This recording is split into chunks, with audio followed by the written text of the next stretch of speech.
This video I'm pruning and wiring my Berberis Shohin bonsai. We've got this giveaway, let's go and have a look. Now, I'm going to take the risk. The butcher of bonsai strikes again. Ooh, you ugly little bug. I better treat these real quick then. I did promise that I was going to do a garden tour in my next video. I was looking around the garden and I happened to notice that the buds on this Berberis or Barbary were starting to show signs of movement. So I thought I'd better prune this one quick sharp because there's no way that I'm going to get a chance to do it once repotting season kicks in. Benny, would you mind going to get the shopping? Yeah, no worries. What are you doing? Nothing. Just persuading some bugs that they don't want to live anymore. Okay. So I've used some dish soap or washing up liquid in a bucket of water. I've used some film just to stop the soil from all pouring out. Upside down in the water, drown the bleeders. It's time to take it out now. Here we go. Take those sticks away. If the height of the apex were somewhere around here, everything's almost at the same level, so there's no visual hierarchy to guide you through the tree when you look at it. And it does pretty much have the effect of being a bush. I think there's quite a lot of weight in this branch. So we've got the primary structure coming out to here, and then we've got two secondary pieces. So I think what I'm going to do, although I like this branch, I think cutting this branch off so that the primary structure comes out and then changes direction here is going to be more in keeping with the tree. No going back now. Love the colour of the wood on these. Bright yellow. Put a little blob of cut paste on this. So that's really made a difference to some of the space in this area.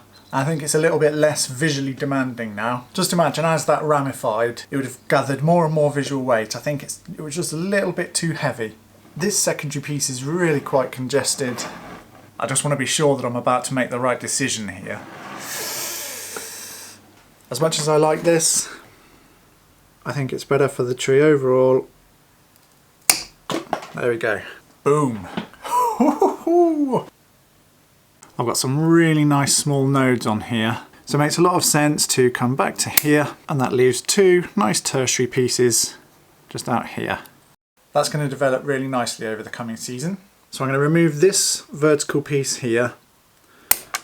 It may be that long term this also can't remain here, but I am going to leave this one on for the time being to see if it becomes anything useful. At first glance it looked like I could really start to build some nice ramification on the branches that we've got, and then I've come in and I've started really cutting back some of the primary structures and the secondary structures instead of focusing on the tertiary. This branch gives a really good example of why I'm doing it. Here you see we've got a really big knuckle forming and we've got like a quite narrow piece above and below it. We've got a lot of congestion in a small space with 1, 2, 3 pieces, and some of the pieces that we do have are very tall compared to where the apex of the tree will eventually be. So that takes away some of the visual hierarchy. We've got quite a lot of long internodes forming, which is going to make it really hard to compact the tree. An internode is the distance between one bud and the next bud. Now, because most species aren't going to produce a bud along this length, being a small tree, it makes it hard to compact, you know. If we come out to here before we start to get more of a pad forming, then that's going to be really quite a high pad. Ideally, we'd want the pad to be somewhere around here. So I've just got no choice on a tree of this scale but to cut back harder. By the way, when I say primary and tertiary, I'm using Mirai Live's language. So the primary is the branch that comes from the trunk, and as soon as that divides, we call those secondaries. And then on the end of our secondaries, those are our tertiary branches. This branch is a back branch and it comes right out. It's the same thickness all the way up to here, and then it divides. But we do have some nice secondaries here and here. It's not actually clear to me if this secondary is alive. So if I were to cut back to here and this wasn't alive, that means I'd have to regrow this branch from there. That would be a bit of a risk.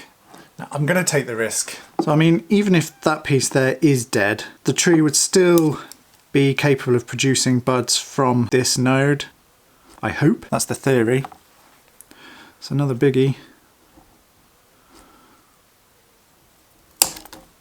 Another big decision coming up. This big old bulge of inverse taper is really visible from the front. There you go, you can really see it there. So now I need to decide what I'm going to do with that. I think what I'm going to have to do, I'm going to really bite a chunk out of this.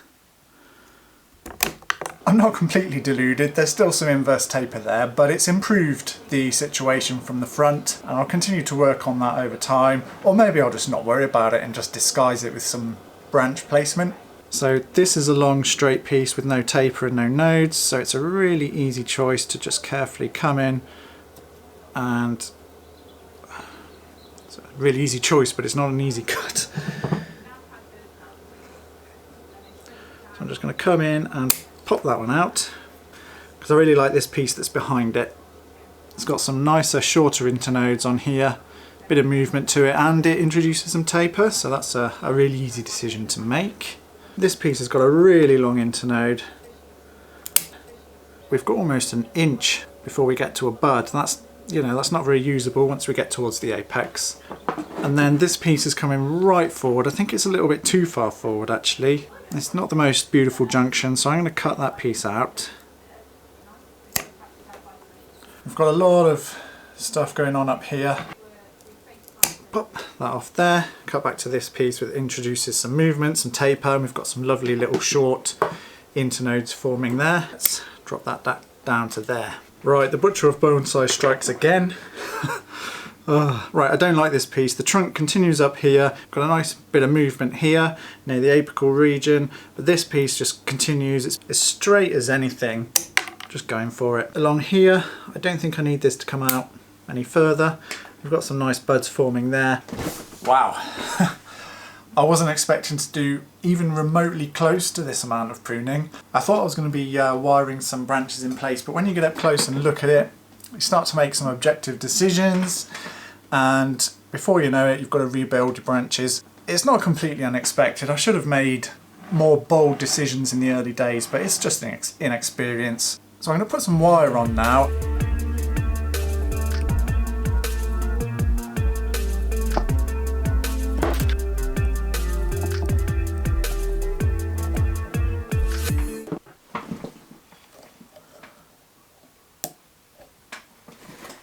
Oh, I think I broke it.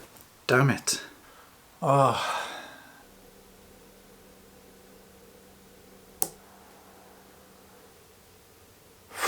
Oh my god, what a...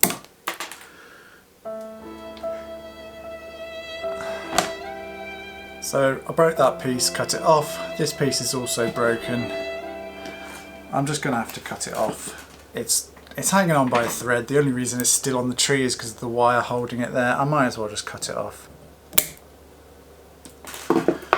Take the wire off. This is just too long anyway, so I'll prune back to this bud, if I can get past the wire. Trim the wire out. I think I'm going to stop there. What a disaster. Right, I'm going to prune this piece back because I don't need it as long or as high. I'm just going to cut back to this bud. I can't do anything else to this tree now. I've already gone too far. But now for some good news.